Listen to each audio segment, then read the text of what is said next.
कर्म करो और फल की इच्छा ना करो, तो फिर कर्म ही क्यों करो। परंतु ये जानते हैं क्यों आता है? जब आपकी छोटी सूक्ष्म दृष्टि होती, हल्की दृष्टि होती, तो आपको लगता है कि कर्म करने से मुझे कुछ प्राप्त होगा। जब विराट दृष्टि होती है तो निष्काम कर्म का भाव स्वतः उत्पन्न हो जाता है। अब मैं आपसे पूछूं कि हम सब यहां बैठे हुए हैं, हम अपने शरीर को एक यूनिट मान लें और इससे माइक्रो लेवल पे बढ़े और फिर मैक्रो लेवल पे बढ़े। माइक्रो लेवल पे आए तो हमारा शरीर भिन्न भिन्न तंत्र से मिलकर बना है। Respiratory system, digestive system, circulatory system. हमारी इच्छा से चल रहा है क्या? अपने सिस्टम से चल रहा है। हमारे शरीर के जितने तंत्र भिन्न भिन्न अंगों से बने, हार्ट, लिवर, किडनी, हमारी इच्छा से चल रहे हैं क्या? अपने नियम से चल रहे हैं। उसके अंदर जितने भी टिश्यूज हैं वो हमारे सिस्टम से, हमारी इच्छा से चल रहे हैं? नहीं।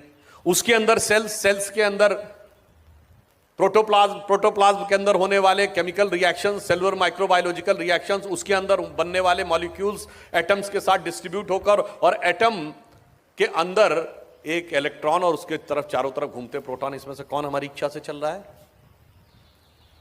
हमारी इच्छा से तो नहीं चल रहा है।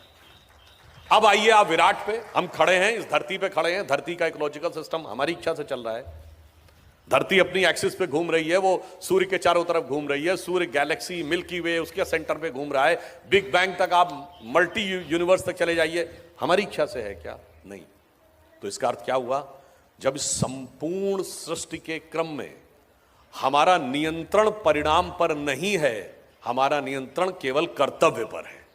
इसलिए जिस भी स्थान पर जो भी भूमिका ईश्वर ने दी है, यदि आप इस विराट सत्य को समझ पाएंगे तो आपके मन में स्वतः निष्काम कर्म का भाव उत्पन्न हो जाएगा कि मुझे अपना कर्तव्य करना है, बाकी इस विराट सृष्टि क्रम को चलाने वाला ईश्वर स्वतः हमें उसका उपयुक्त फल देगा।